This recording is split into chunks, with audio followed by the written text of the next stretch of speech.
women are not supposed to experience pain. I think that we've been hardwired to believe that like we're just tough. We normalize it. Keep going. Multitask. Get it done. You're a woman. Like no pain, no gain. You're supposed to have pain. If your periods hurt, that's just a normal part of being a woman. But the reality is it's not. You're listening to Be Well by Kelly LeVeque.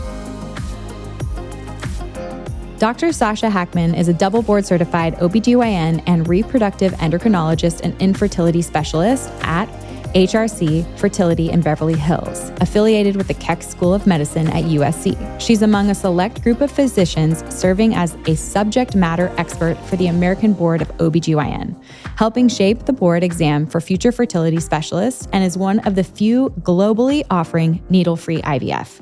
In today's episode, we'll talk about lifestyle fertility, the science behind optimizing conception, optimizing natural fertility, and assisted reproductive technologies.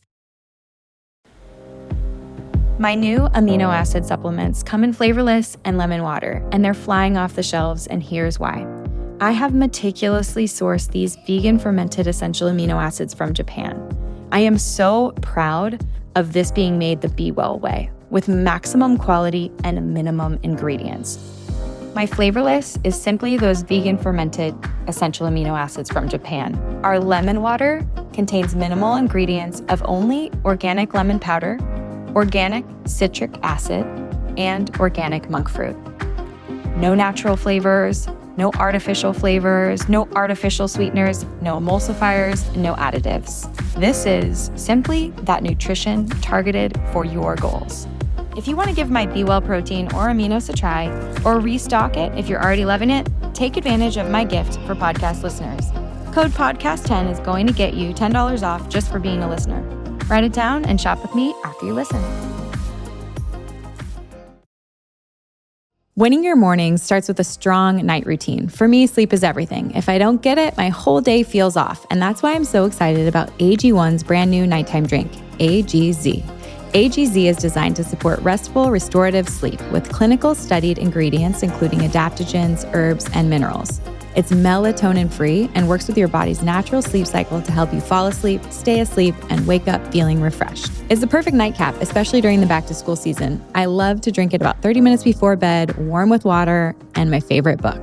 The difference in my sleep has been incredible. I fall asleep faster, sleep more deeply, and wake up energized, not groggy. AGZ helps me optimize my sleep so I can show up fully for my mornings and my day.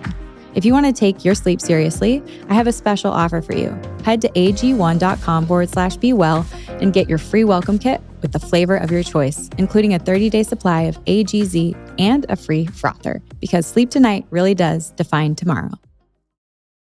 Dr. Sasha, I'm so excited for this interview because I don't know enough about fertility and you are the absolute expert. So thank you for making the drive and sitting across the table to have this conversation.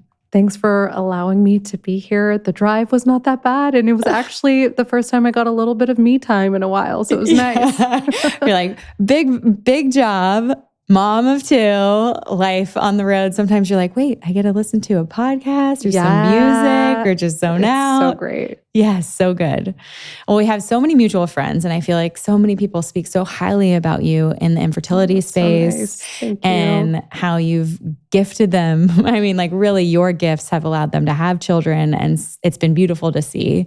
And, you know, we were talking before the podcast started, 1 in 6 couples have infertility and need support to get pregnant. And I think about those families and my heart just, you know, I'm so glad that there's options, but my heart also hurts that they go through that struggle. Yeah.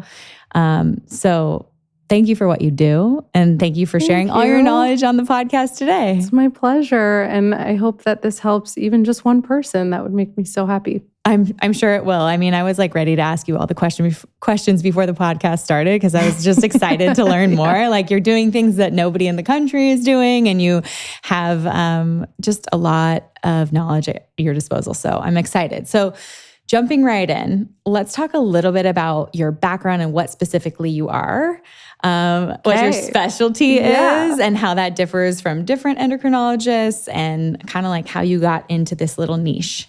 Okay, yes. I'd love to explain that because most people have no idea what our background is. So I am a reproductive endocrinologist and infertility specialist, which is a mouthful. Yeah. And there's a lot of things that encompass this specialty, but essentially we are trained OB-GYNs.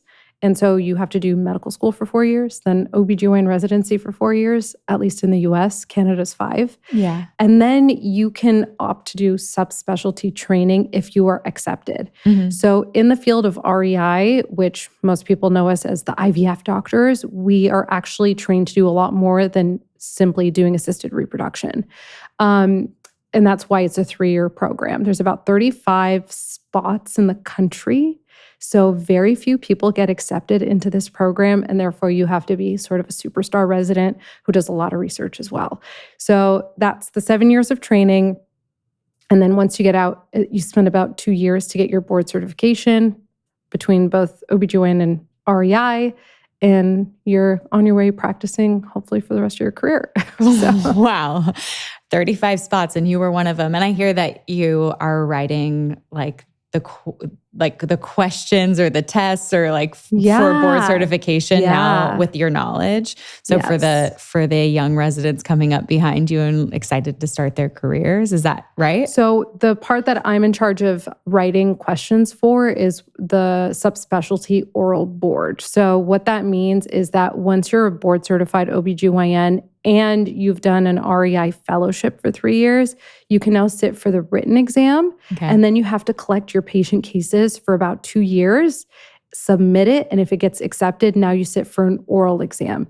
And you're in front of a panel of a total of 6 examiners who are just grilling you with questions for 3 hours.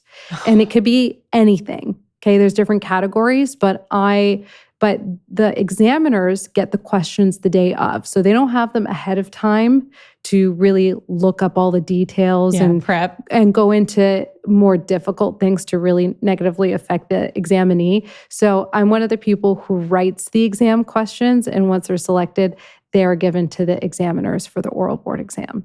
So they consider us subject matter experts for the American Board of OB-GYN. Well, I'm so glad you're the subject expert here. Thanks.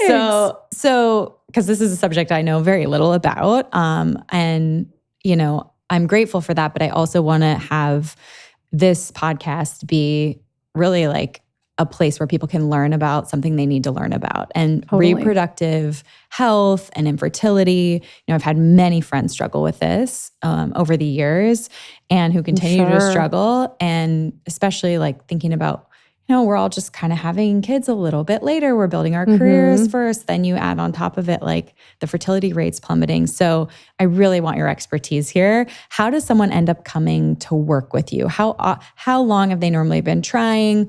What does it look like to work with a reproductive endocrinologist? So it's actually extremely variable. Okay. I have patients who have tried for 3 months.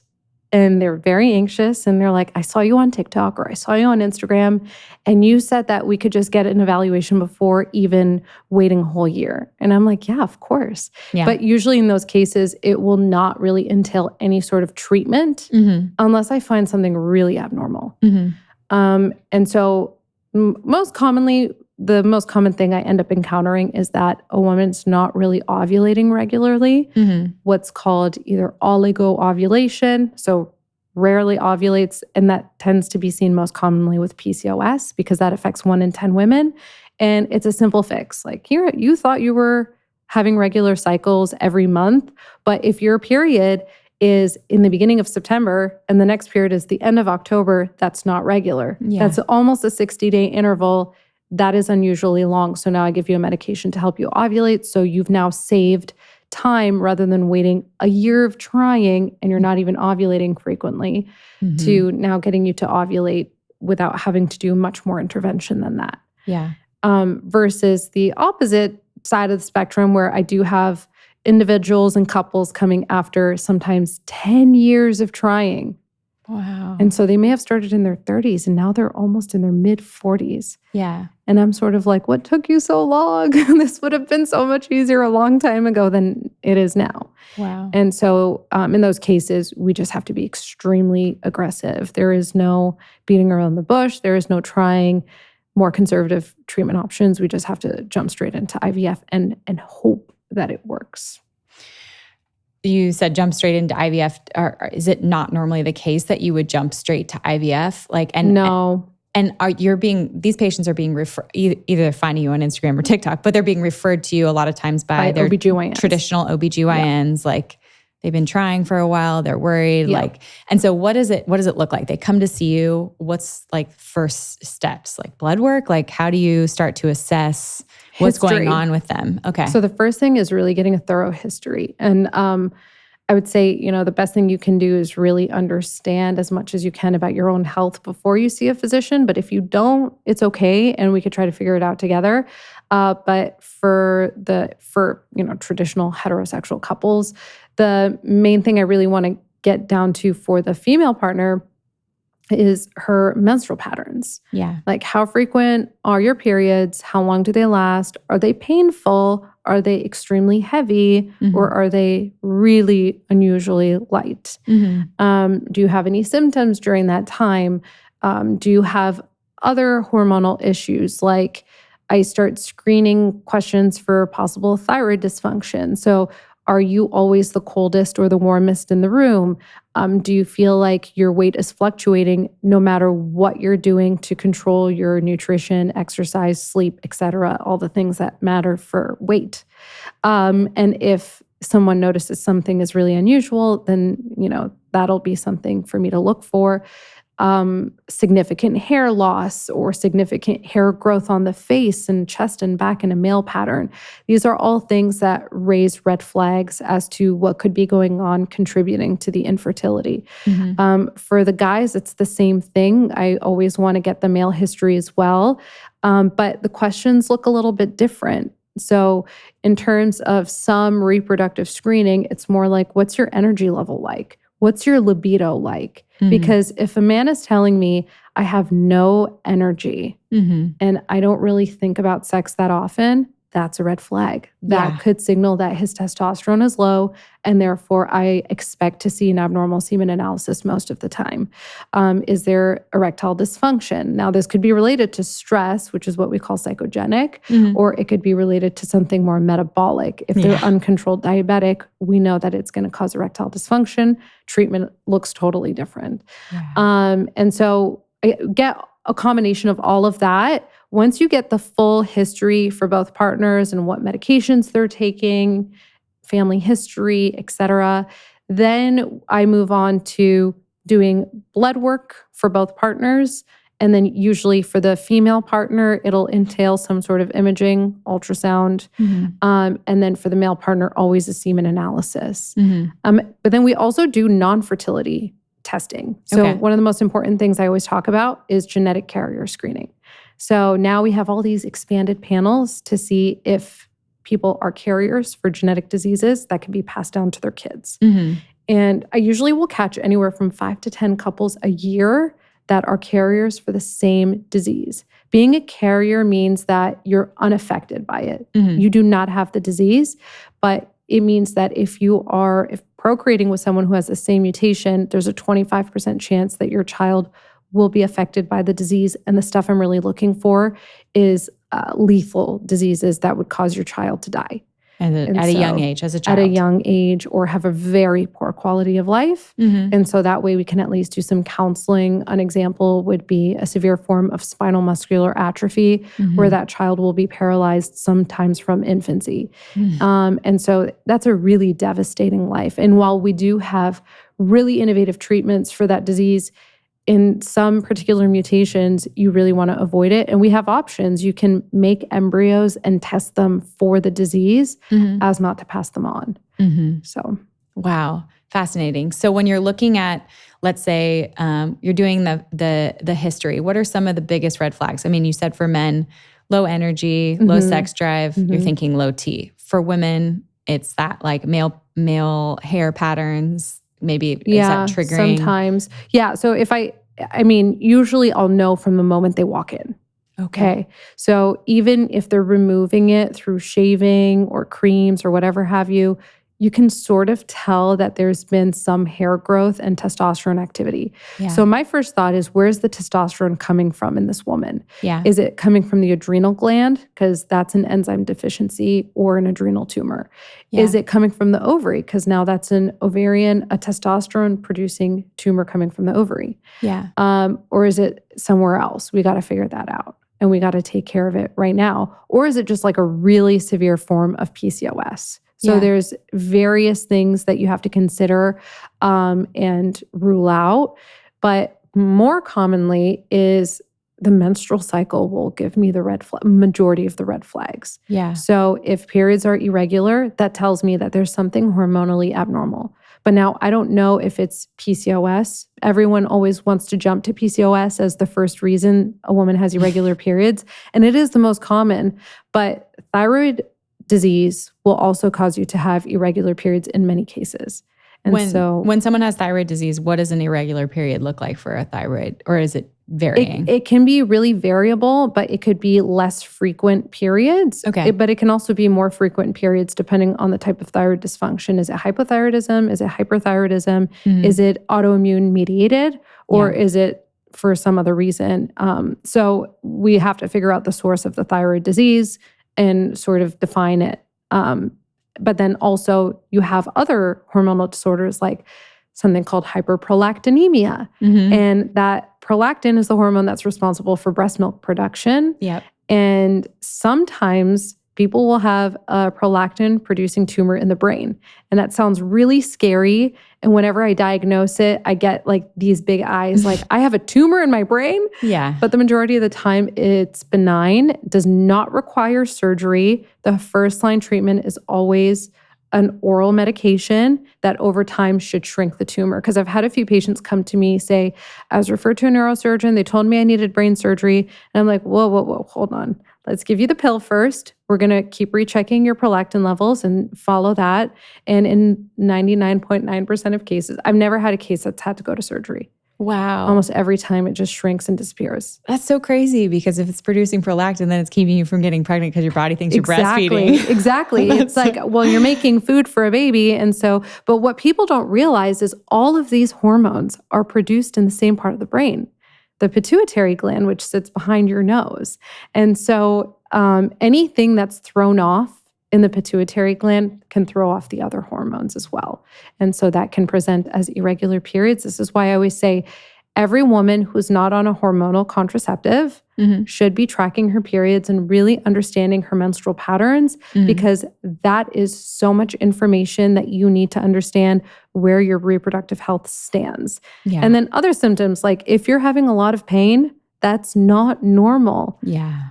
Women are not supposed to experience pain. I think that we've been hardwired to believe that like we're just tough. We normalize it. Keep going. Multitask. Get it done. You're a woman. Like no pain, no gain. You're supposed to have pain. If your periods hurt, that's just a normal part of being a woman. But the reality is it's not. I mean, some mild cramping and feeling awareness of, I feel a little bit of a cramp. I think my period's coming on soon. That's fine. But if you're sort of like, I want to stay home because I'm in pain, I do not want to go anywhere, I don't feel very functional, that's incredibly abnormal and should be evaluated. Burnout isn't just feeling overwhelmed by long hours or a busy calendar. It's biology. Chronic stress adds up, affecting our bodies beyond just feeling drained. It can increase systemic inflammation and raise the risk of a variety of conditions, such as GI dysfunction, cardiovascular disease, autoimmune disorders, and neurodegenerative diseases. That's why I love and rely on Function Health. Function Health gives me a 360-degree view of what's happening in my body. And Function gives me a look at those biomarkers that give insight into how stress might be showing up in my body, like cortisol, the stress hormone. Imbalances there can cause symptoms such as fatigue, poor sleep, and weakened immunity. I also checked DHEA sulfate, a key hormone produced primarily by the adrenal glands and tied to resilience. It can be used to assess stress recovery and overall hormonal balance, especially when elevated alongside other biomarkers like cortisol. With Function, burnout doesn't have to be mysterious. It can actually be measurable, and you can take the steps to restore balance, energy, and clarity. Learn more and join by using my link, Function is a near 360 view to see what's happening in your body, and the first 1,000 people to use my code get a $100 credit towards their membership. So visit www.functionhealth.com/BeWell100 or use the gift code BeWell100 at sign up to own your health. If you're like me, trying to eat cleaner, get more protein, and still actually enjoy what you're eating, you've got to try Maui Nui. They source their meat from wild, harvested axis deer on the island of Maui, one of the most nutrient-dense, sustainable red meats you can eat. It's naturally lean, incredibly high in protein, and loaded with bioavailable nutrients thanks to Hawaii's rich volcanic soil. One of my favorite ways to enjoy Maui Nui? Their venison jerky sticks.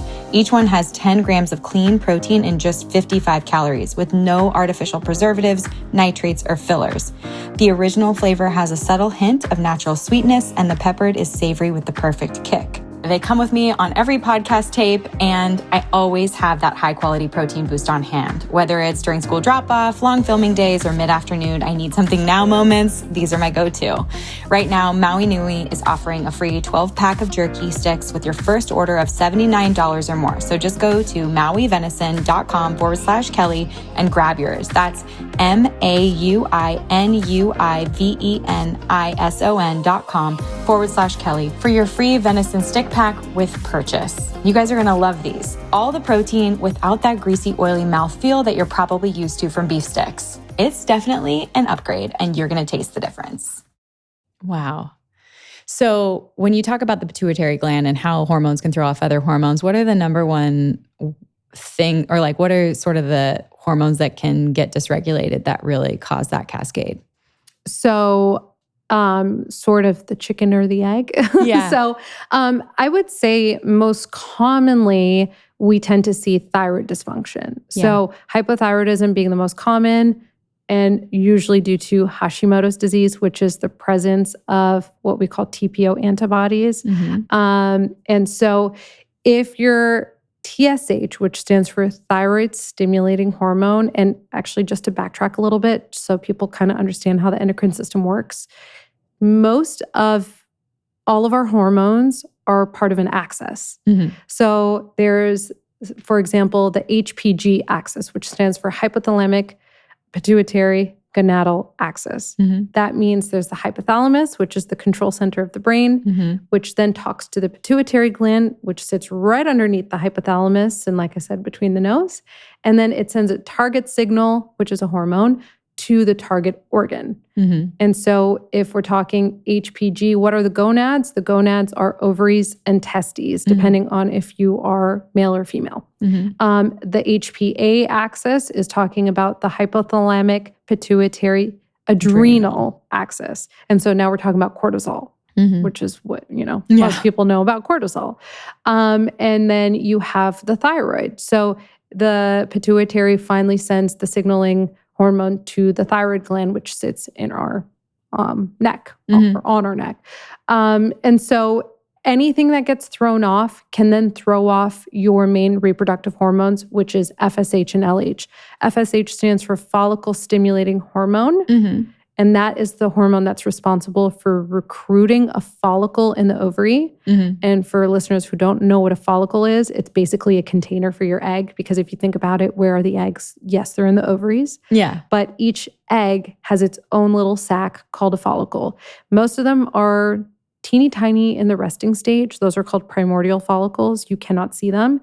But every month you have a group of follicle that leave the resting stage and they rise to the surface of the ovary. And we can see those on ultrasound and count them and give a woman what her egg reserve is, meaning the number of eggs that are available in a given month. And those are called your antral follicles. So the follicles will compete with one another in response to FSH to help grow one.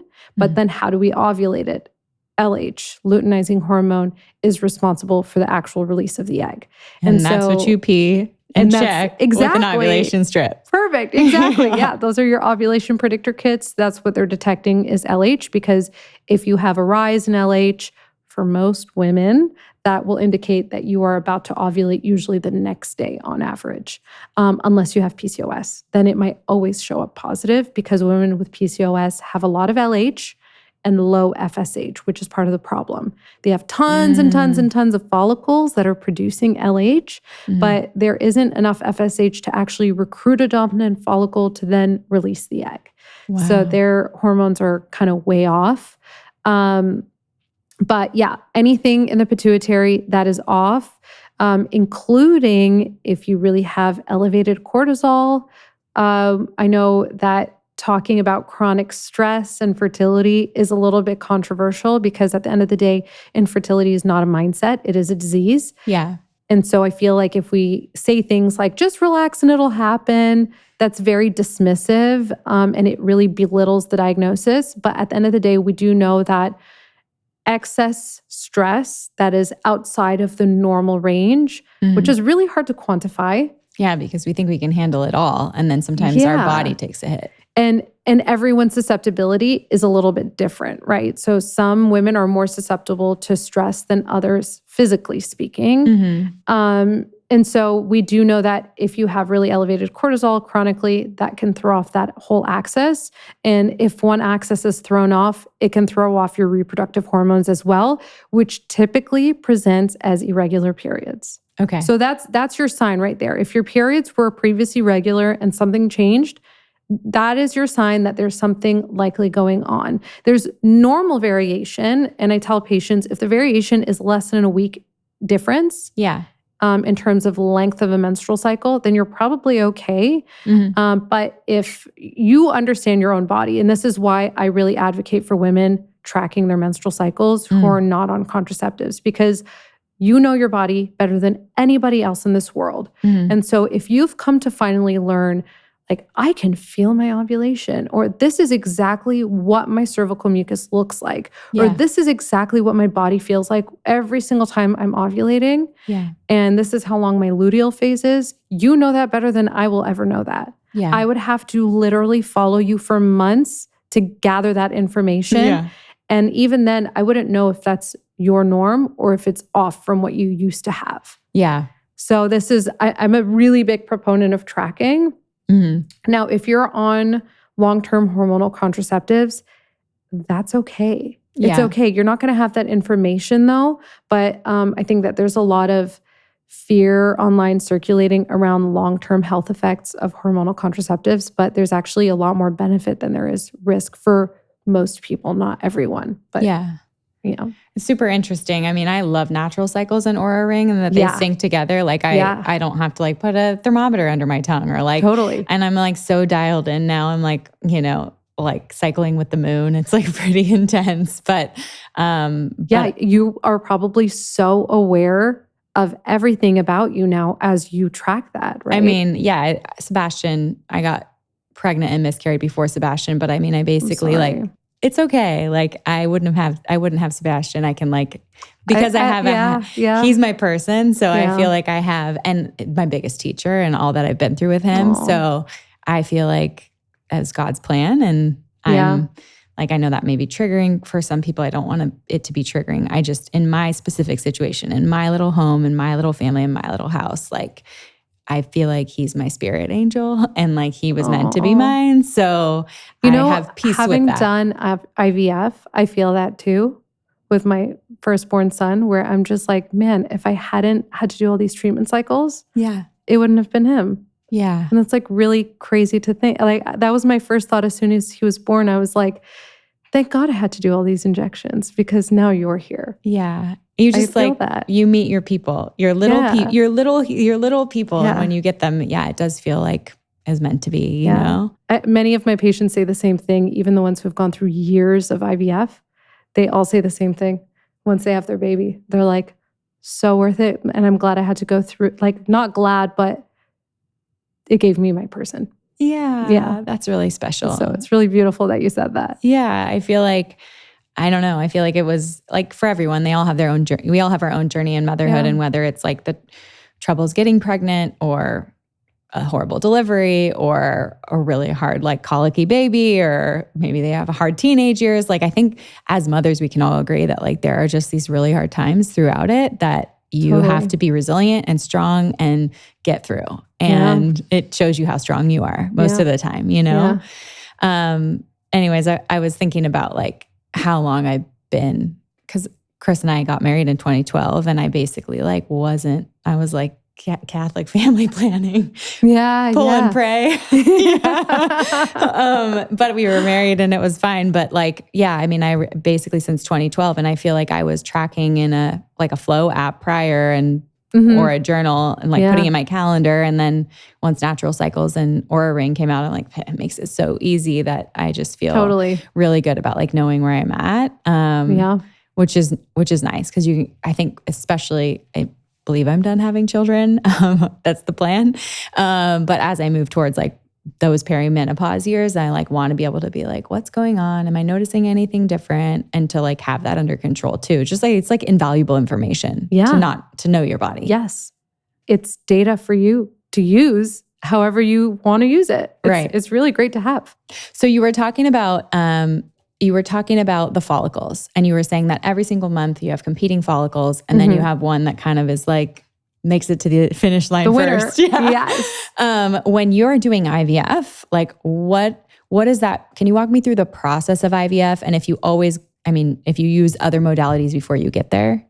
Yeah. So it depends on the diagnosis. So in terms of before getting to IVF, the main reason, the main option prior to that is either ovulation induction. Okay. If a woman is not ovulating regularly. Clomid? Clomid, letrozole. Okay. So these are pills that will help you ovulate more predictably. They don't always work at the lowest dose. And so when you're doing it through a fertility clinic, which is usually the best way to do it, this is where we can do ultrasound monitoring to see how many follicles are growing in response to this. Because there are two extremes that could happen. Either no response at all, or I'll see somebody have 4 follicles. Octuplets. And so if that woman is young, now if you're in your mid-40s, you got 4 follicles, that does not faze me. In fact, that's what I want to see. Yeah. But if you are young, especially below 35, then I'm really concerned for the risk of multiples. And at the end of the day, we want healthy mom, healthy baby.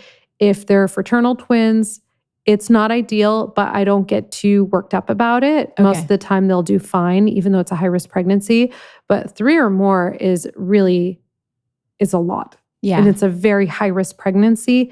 And my biggest risk that I am always concerned about is I don't want this woman to be in a situation of such a preterm delivery that none of the babies make it. Yeah. And so we always want a healthy pregnancy and, optimize things. Exactly.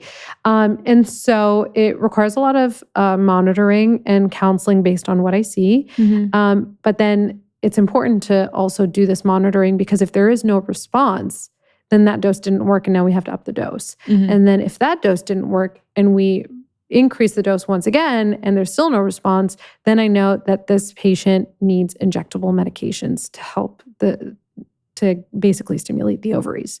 The most common time where we will really see oral medications not work at all is for women with hypothalamic amenorrhea. Okay. So athletes, women who are underweight, those with eating disorders or history of eating disorders. It might not even be active now. Yeah. They may have gone back to really good habits, but because of that history of amenorrhea, their body has not really gone back to where it is and can't ovulate on its own. And so that means that there isn't sufficient FSH, LH being produced by the pituitary. And so now you actually have to inject it. Okay. So that's ovulation induction. Okay. So if we're not releasing an egg, we just need to make an egg get released, time sex if everything else looks good. And that's one mode of treatment. Now, if sperm does not look that great, but there's still a decent number. So we're talking slightly lower concentration of sperm in a semen analysis should at least be 15 million per ml. Okay. So that's a lot of sperm. You need the motility to be at least 40%. So at least 40% of the sample should be swimming. Yeah. And morphology, which is the percentage of normal appearing sperm. Like single head, not double-headed sperm. Exactly. Or single tail, not double-tailed sperm is 4% normal. Wow. That's all we expect is 4% Man, normal guys morphology. can really mail it in. Well, this is why they need millions of sperm to They're make like, up for that. drinking beer, Well, sitting in jacuzzis. and they should not be. I know. They should not be. So, you They're know, like, I got my 4%. I did my part. No, I'm just kidding. We're good. Well, it's funny because there are a lot of guys that their semen analysis comes back normal, but I'll still counsel you need to stop the weed. You need to cut back on alcohol. I mean, this is the genetic material of your child. Yeah. Just take care of your body for now. After you have a kid, if you want to go back to these bad habits, I obviously, as a physician, I don't recommend that for health and longevity purposes. And if you're going to be a parent, you want to live a long life to be around for your kids. It still doesn't really go far, believe it or not. Like as soon as they see that normal semen analysis, that's all they see. It's like, it's normal. I hit the parameters. We're good. Yeah. And so this is where we actually offer further testing for DNA fragmentation index. So we can actually check to see the amount of oxidative stress on the sperm to determine if lifestyle changes really need to be implemented or additional supplementation with things like zinc, transresveratrol, CoQ10. All those things are really helpful. And they have all sorts of really good supplements on the market now for guys as well. Yeah. Shout out to WeNatal. Yeah, exactly. So, they have a great men's product. So, I mean, I definitely really, really stress the importance of lifestyle, but once that semen analysis comes back normal, it doesn't go very far. It's the ones that are abnormal where I see a lot of those men are really taking their health very seriously. They're like, what'd you say? My sperm isn't swimming? Yeah, it's like, I stopped drinking caffeine. I'm like, well, you don't have to eliminate caffeine. You just have to limit it to 1 cup of coffee a day. And they're like, no, we're done. No more caffeine. We're good. Yeah. So they try to do all the things to improve it. But if we do see that sperm looks good, there's no need for insemination. It's probably not going to be helpful with one caveat that I'll get into. But then if it is suboptimal, so if concentration's low, if motility is low, morphology, believe it or not so much. Inseminations are not really going to help for low morphology. It's mostly for lower concentration and motility.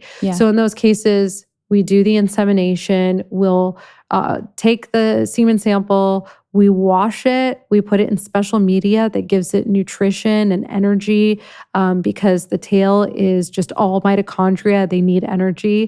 And then we place it directly in the uterus at the time of ovulation so that it's got a shorter course to meet the egg. For fertilization. So those are like the turkey baster. Yeah, exactly. It's IUI, right? It's called IUI, intrauterine insemination. So it's a bit different than people doing the at-home kits because the at-home kits are just placing it in the vagina. I'm thrilled to introduce a brand I truly trust for anyone starting their journey to parenthood. It's called WeNatal. As a nutritionist, my number one recommendation for anyone trying to conceive or who's expecting is always to ensure your nutrient status is on point. And that starts with high-quality prenatal supplements. The truth is, many prenatal vitamins out there use ingredients that aren't bioavailable, meaning your body can't fully absorb or use them. Even with key nutrients like vitamin D, many formulas don't pack enough of a punch to make a real impact. And that's why I'm thrilled to share WeNatal with you. Their prenatal vitamins are carefully crafted with bioavailable ingredients like folate, choline, and iron to support both mom's health and baby's development. And here's something special. WeNatal offers a prenatal formula for men too. WeNatal for Men contains essential nutrients like zinc and CoQ10 to support sperm health and overall vitality. It's all about laying the right foundation for your family. Every ingredient is clean, science-backed, and third-party tested to ensure you're giving your growing family the absolute best. And here's an amazing offer for you. When you start any WeNatal prenatal subscription, you'll get a free 30-day supply of WeNatal's omega-3 DHA Plus fish oil valued at $34.95. So visit WeNatal.com/Kelly today to claim your free omega-3 DHA Plus while supplies last, because your family deserves the best from the very start. Oh, I didn't even know there were at-home kits. Yeah, so they have at-home kits, which honestly, if you're a heterosexual couple having sex, there's honestly no need for it. Yeah. Because you're having sex, the sperm is already going in the vagina, so you're not really doing anything else. It's helpful for women who have things like vaginismus that don't want to have a lot of sex. And so that's a way around it.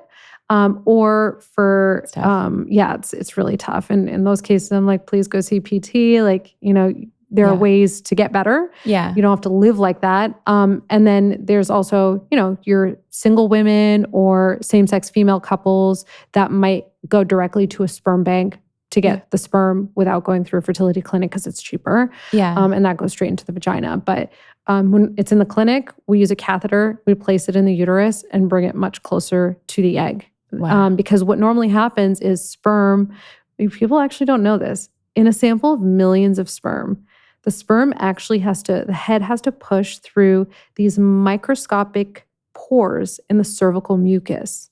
And it's really hard for sperm to make its way through. Okay. So very few will actually make it through, maybe a few hundred. Okay. And the rest of the sperm dies in the vagina. Of millions. Of millions. Wow. And so when we do an IUI, you're putting millions. You have a much higher sample that's in the uterus. You would think that translates into way higher pregnancy rates, but it doesn't necessarily. The other indication for doing inseminations or IUI, but in combination with ovulation induction, is unexplained infertility.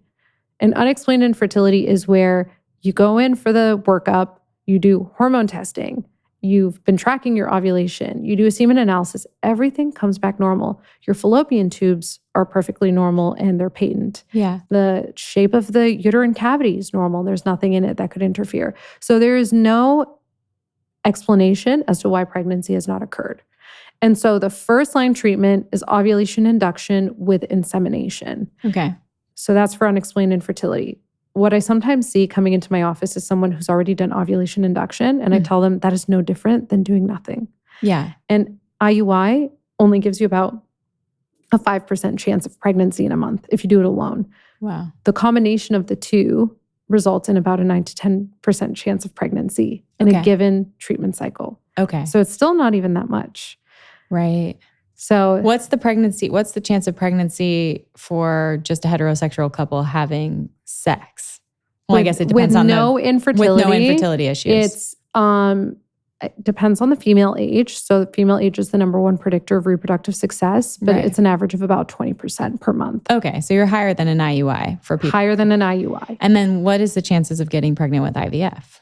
So once again, very dependent on female age. So if we're going to use the under 35 category, then depending on the clinic you go to, it's usually anywhere around 60 to 65% success in one cycle. That's such a breath of a deep breath, like a breath of fresh air. Like you take a deep breath. Like I just feel like if someone has been struggling with fertility for a year and then they end up in your office and they do I had friends who did 3 IUIs for tried that for 3 months before going the IVF route, and they were already so frustrated and stressed out about it and in their head about it. I guess you probably gauge the couple every time. Wow, they're really stressing. We can go directly to IVF, or is it like a path? I always present both options. Okay. So I say, this is your journey and it's really up to you how you want to do it. So if you want to go straight to IVF from day one, we can do that.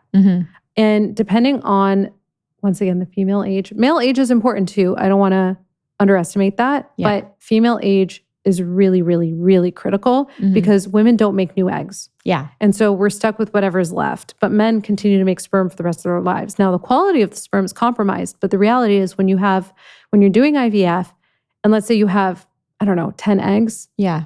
You have millions of sperm to choose from. Yeah. And we have AI tools now that help to select the really motile ones that look good. And so then the embryologist will kind of knock the tail of the sperm, reevaluate it. If it looks really good, then they inject it directly into the egg. But so that's why it's less critical. And anytime I post on Instagram or on TikTok about female age being the number one predictor of reproductive success, I get so many angry women responding, being like, that is not accurate. If I'm healthy, then it doesn't matter. And no, it doesn't matter how healthy you are. Yeah. Because there is metabolic aging, but then there's also genetic aging that a lot of people don't understand the difference between the two, but both are happening at the same time. What are the differences? Break down the two. Yeah. Okay. So, I'm going to try and simplify this as best as I can. But basically, once you hit puberty, If anyone remembers anything about high school biology, there's something called meiosis. And what meiosis means is you have your chromosomes, you have a copy from mom, you have a copy from dad, and these chromosome pairs, they cross over genetic material. This is why siblings don't look identical. We don't have the exact same DNA because of this crossover process. But the chromatid pairs, they are lined along the equator of the egg. So along the center of the egg, you have these chromosome pairs that are lined up. And you have these proteins that hold them in place. They're sort of like these finger-like projections, and that's called a spindle apparatus. But just like the collagen in our skin, which is a protein that starts to degrade in our 20s, so do the spindle apparatus. And so what happens when we go to ovulate, meiosis now resumes. And so the spindle has to pull the chromatid pairs to opposite sides of the egg. And so you're basically separating the chromosomes in half so it can accept DNA from sperm now. But because these proteins, as we age, are not quite as effective, you get an abnormal separation, and now you have an abnormal chromosome number, either extra chromosomes or missing chromosomes, so that when the sperm goes to fertilize it, the most common scenario that happens is the chromosomal abnormality that results in miscarriage. Right, which is most commonly not from the egg. Getting pregnant. Yeah, and it's most commonly from the egg, not the sperm. And I know people, once again, they get offended by that. And I'm like, okay. I'm not immune to this either. I'm a woman whose ovaries are aging much faster than my biological age. That's how we were designed as human beings. For reasons we kind of understand, but don't understand. We understand in theory, this happens because you need to be alive to take care of your children. Right? We can't have kids when we're about to die. Because who's going to take care of them, right? So there's that, biological theory that makes sense. But we don't fully understand why we don't continue to make new eggs and why there's such a quick deceleration from birth to puberty, from puberty to menopause. So there's a lot of things happening we just don't get. I mean, I never knew why I had my miscarriage before Sebastian. I tend to get pregnant quite easily, but I don't keep my pregnancies, I did after Sebastian, but it's interesting. My doctor was like, it's probably just a chromosomal abnormality. We're going to give it another go. And if it happens again, we'll figure it out. Because she was basically like, your thyroid's great. Your iron levels are great. Your vitamin D levels are great. I don't know which markers you look for, but those kind of became the highlights for her. Basically looking to see if I had hypothyroidism, looking to see if I had too much iron or too little iron. And then I don't know about insulin resistance, probably.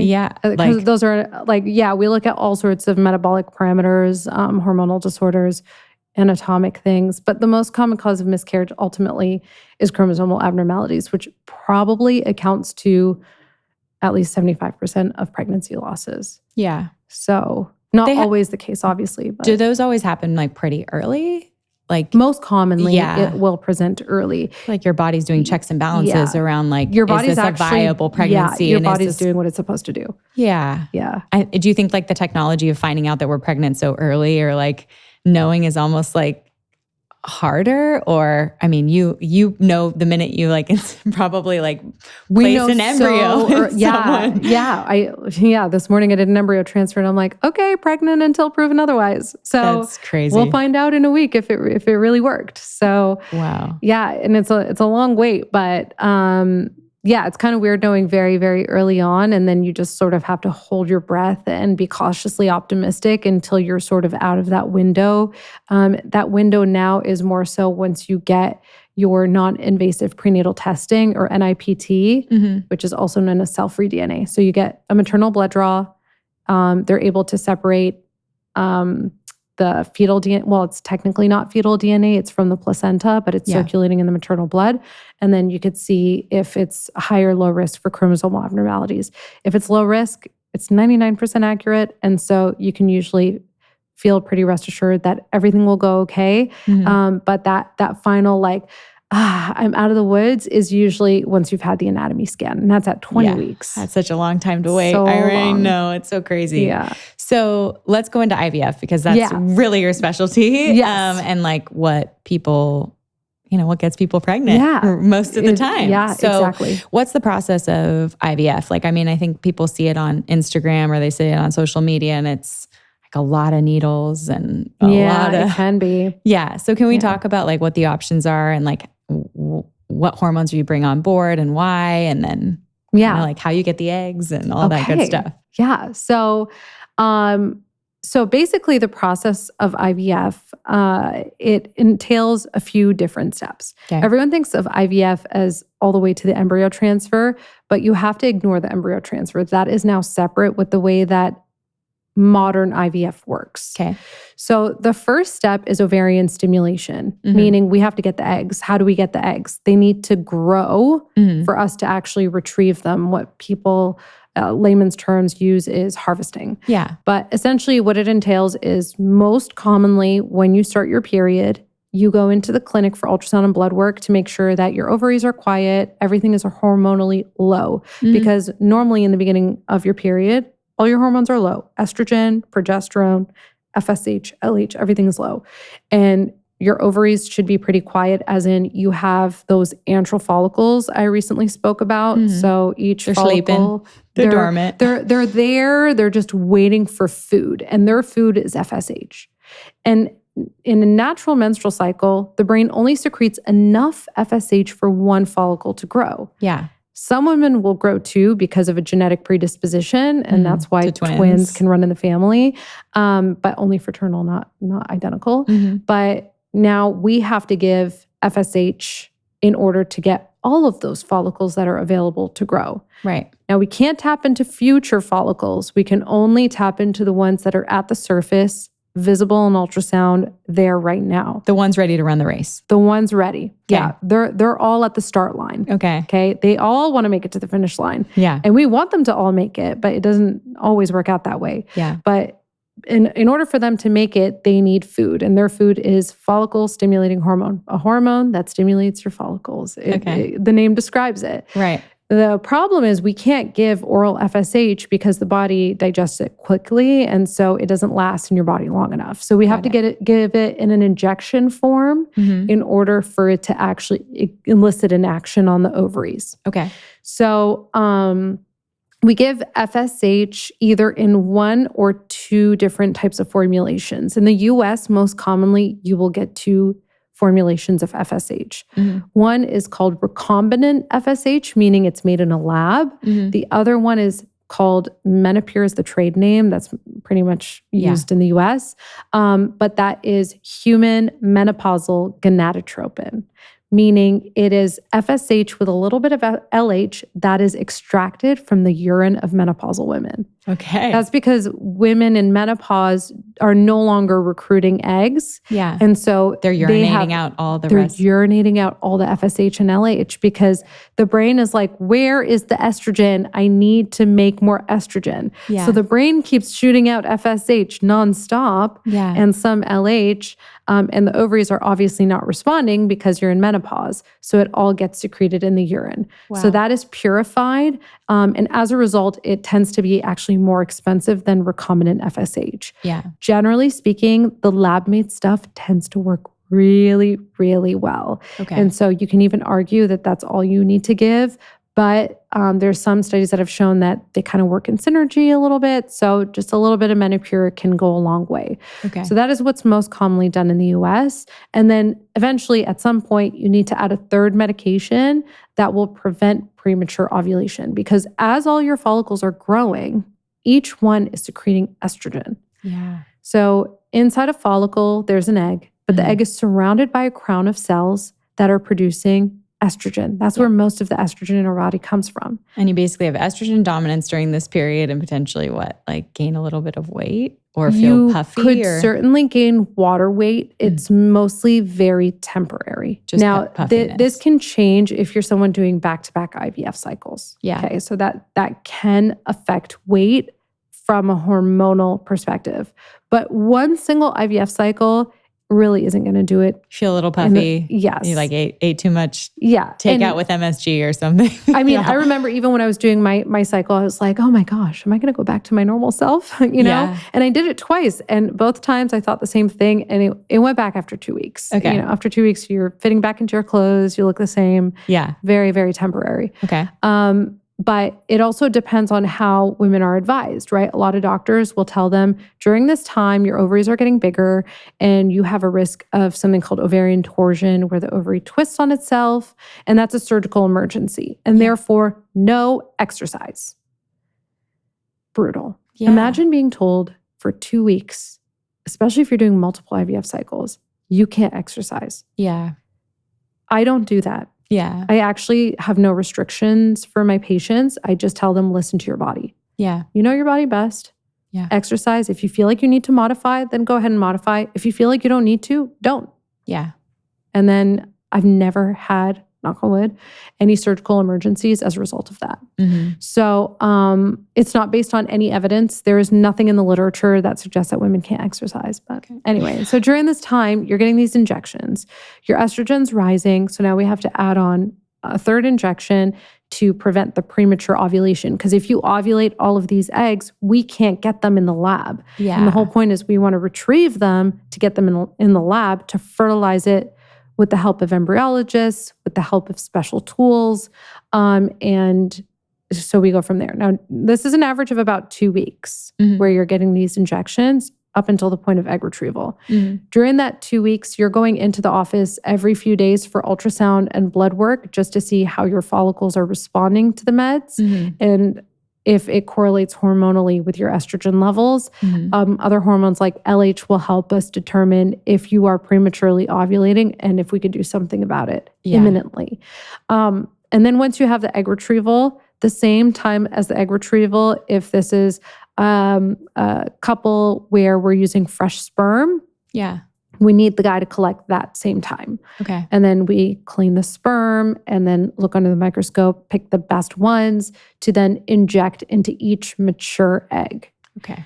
And I forgot to mention that 2 days before the egg retrieval, women stop their meds and they get something called a trigger shot. And the trigger shot is mimicking the LH surge. Okay. To help you ovulate, not because we want you to ovulate. That's why it has to be timed perfectly with the egg retrieval. Yeah. It's because LH is also responsible for maturing the egg, that resumption of meiosis so that the chromosomes split. Nicely. And so if you don't have that exposure to LH, you may not get mature eggs and then it won't work. You're like, here's the trigger shot, give me your eggs. Exactly. As fast as possible. Exactly. Okay. And so then once we have the eggs in the lab, we go to fertilize them. There's 2 ways to fertilize. There's conventional, where you just put sperm and egg together in a dish and hope for the best. Yeah. And then there's what most of us do throughout the country called ICSI, which stands for intracytoplasmic sperm injection, where we take the sperm and we inject it directly into the cytoplasm of the egg. And then we check the next day under the microscope to see which one's fertilized and which ones did not. Okay. So if someone is below 35, what is like a healthy number of eggs to get? And if someone's over 35, like when do your red flags go up? Like when would you be worried about? So that's a loaded question. I would say really average numbers would be about 15 eggs if you're under 35. Okay. But I have not intentionally gotten as high as 70 eggs. Probably the most I've ever gotten was 70. Yeah. And that was just someone who was a hyper responder, just really, really sensitive to medications, lots of follicles, all of them tend to respond.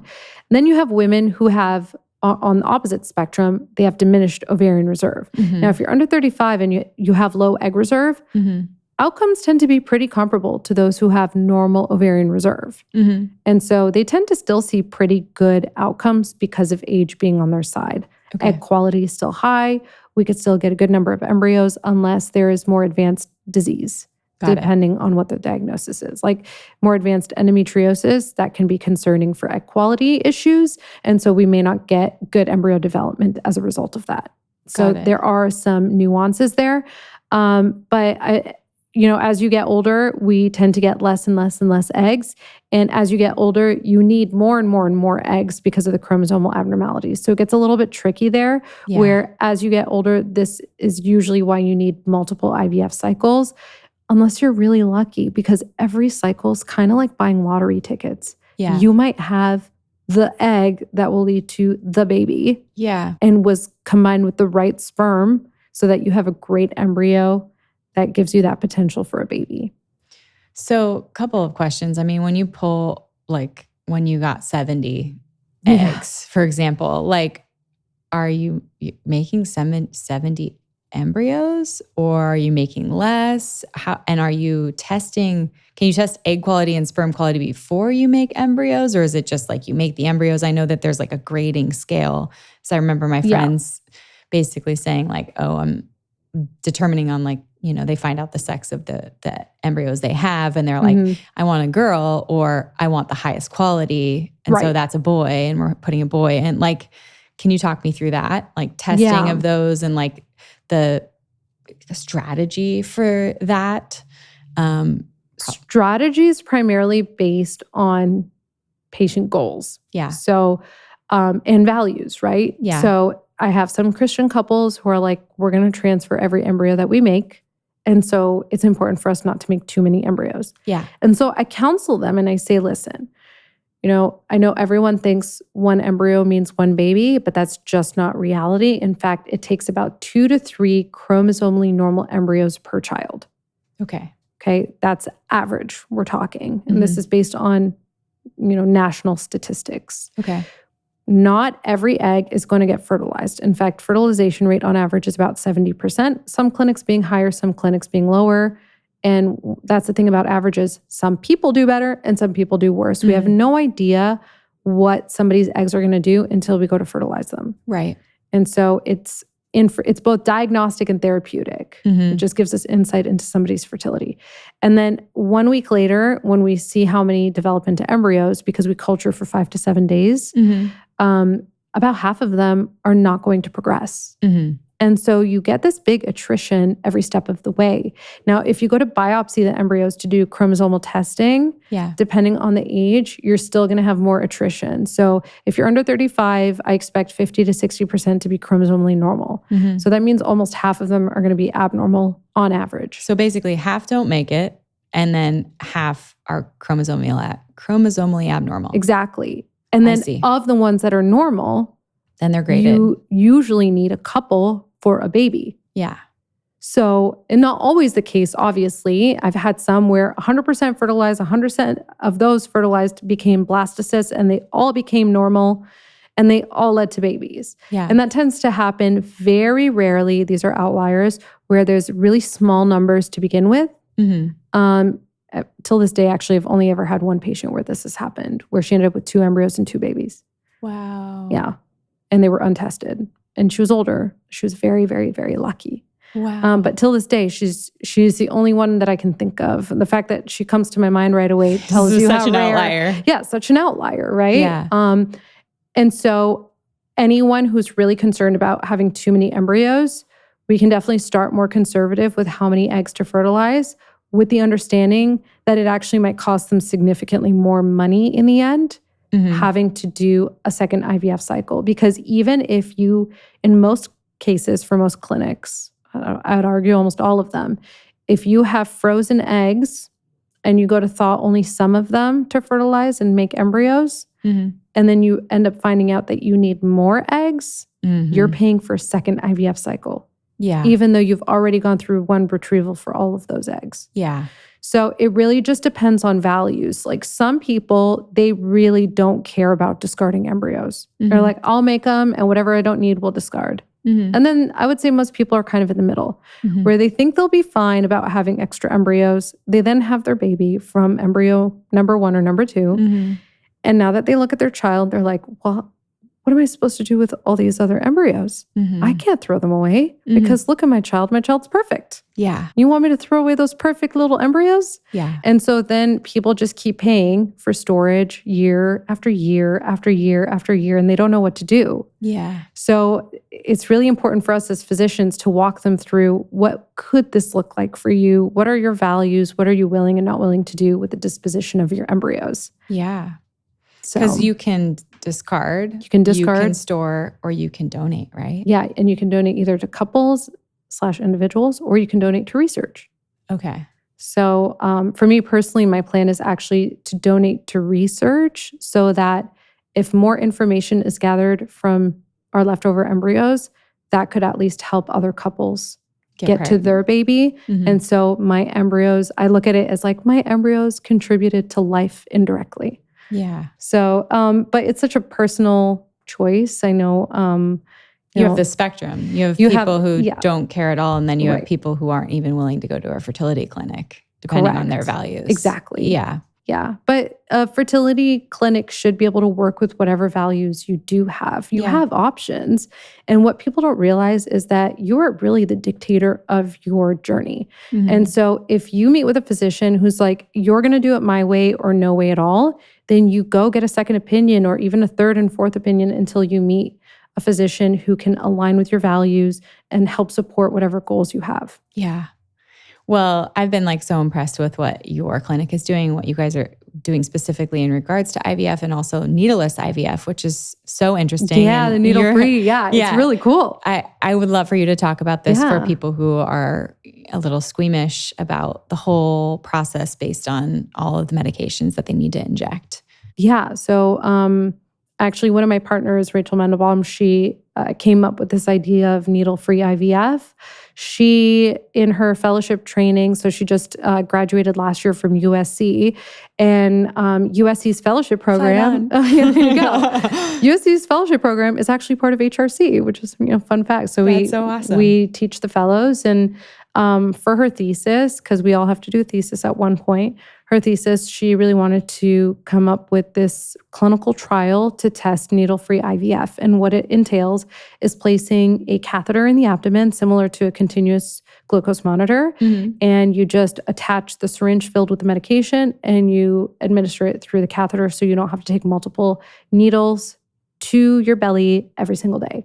Yeah. And so it's really, really advantageous for those who are extremely needle averse and have even gone as far as to avoid treatment for that exact reason. Yeah. A lot of people are hiring nurses to come to their home to give them medications, driving up cost, driving up the amount of energy and time associated with this, and resources needed. And so this is a really nice alternative for those who can't access those resources and may not even be doing necessary treatment because of it. Yeah. I mean, I feel like it also depends on patient populations. Like I think I told you before, like I get a lot of wellness girlies. And so they're all doing all sorts of shots, like peptides already. So when they see me, they're like, oh, I could do the needles. No big deal. But if you're someone who's really like, I don't know how I'm going to do this, then that catheter might be for you. Yeah, that's super cool. Talking about the wellness girlies, talking about the lifestyle, obviously you're going to have all the dads in this equation, like you mentioned it, stop smoking weed, stop drinking, like get out of the jacuzzis. But for like the wellness girly or the person who focuses on health and lifestyle and all of that, like what advice do you have for them? And like what's your like little checklist of like looking at their lifestyle and looking for any issues in regards to fertility? So, my 4 main categories are nutrition, exercise, sleep, and mental health. Yeah. Okay. So those are the main things we look at, right? So starting with nutrition, of course, BMI is important. Okay? Yeah. And I know that there's been a lot of a push to not focus on metrics and numbers and BMI, and that you can have a high BMI and be metabolically healthy, but general trends we're looking at, or at least that I'm looking at, is your metabolic health, right? Yeah. And oftentimes BMI does correlate to that. So if you are someone who is struggling with your weight, oftentimes we start talking about nutrition. Many women actually do understand a lot and they are trying a lot. And so they would need extra help from another specialist, like a weight loss specialist in some cases. And then those who are already really in good shape, really into fitness and eating well, I typically don't have to counsel as much, but obviously minimizing processed foods. Yeah. So important. I would say it's the most important thing. More whole foods as much as possible. And your produce should be the star of the show. But ideally, you're getting it from local farms as much as you can so that it's not exposed to pesticides. So we start going into more detailed things about endocrine disrupting chemicals, plastic exposure, that kind of thing. Yeah. Sleep habits, minimum of 8 hours, try not to party too hard. Try to go to bed before 11. Luckily, the younger generations are like they're so really over it. They're really into that, the good sleep, which is amazing. And the alcohol-free lifestyle. It's like alcohol sales are plummeting right now. It's amazing to see. Yeah, it is amazing to see because it's not good for you. Yeah. I mean, I'm not saying it's not enjoyable, but facts are facts, or it's not good for you. Yeah. And then mental health, really underestimated. So, people talk about stress. It's not really a cause of infertility. General day-to-day stress, of course not. That's not going to cause your fertility. Yeah. But we do know that if you have poorly managed anxiety, depression, or other mental health disorders, that affects pregnancy outcomes, but it can also affect fertility outcomes. And while this is totally anecdotal, what I have noticed in my clinic is the patients who are the most controlling, sort of the most difficult to work with because they're really, really struggling. I mean, outwardly, you really see it. Yeah. They're breaking down at every office visit. They're crying very easily. They tend to have the worst outcomes with me when it comes to treatment. And I just think that when you have anxiety that is that bad, you have to get it under control. Yeah. To really maximize your treatment success. Yeah. So yeah, it's amazing. Just, I mean, this is like totally a one-off, but I'm like doing pelvic floor therapy finally after like 3 babies. And like she like cups my back and like just like gives me some massages too. And I'm like, this is so good for my mental health. Like, it's just like, I feel like when we're drivers or you're type A and you're running a family and you have your business and you're go, like and especially if your workouts are kind of like go, you're kind of like, wait a second. I so relate to that, by the way. I don't have like, I need someone to like bring me down a notch and like help me take a break. And it was funny. I told her the other day, I was like, you're like my therapist, but that's because you're like making me breathe and like stimulating my vagus nerve. And it's pretty great. Like, because it's just like we forget to really slow it down. Isn't it amazing in this what phase. A deep breath can do for you? It's so good. It's really important. And we forget to breathe. Yeah. I know. So good.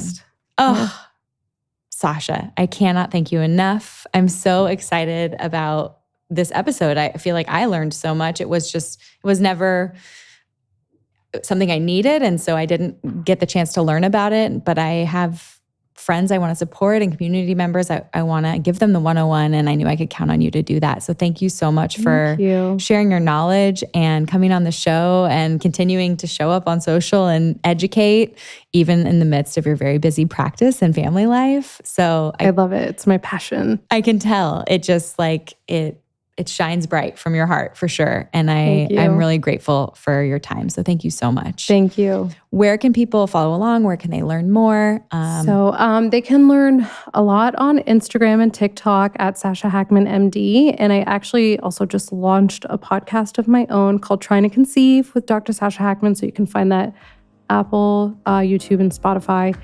And then my website, sashahakmanmd.com. Amazing. Thank you so much for being here. Thank you.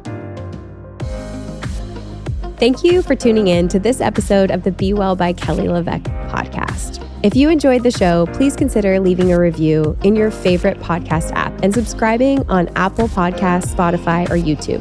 We're also excited to share that full-length video episodes are now on YouTube and Spotify, so you can watch along as you listen. The best way to support me and the show is by sharing it with your friends and family. Your recommendations make all the difference.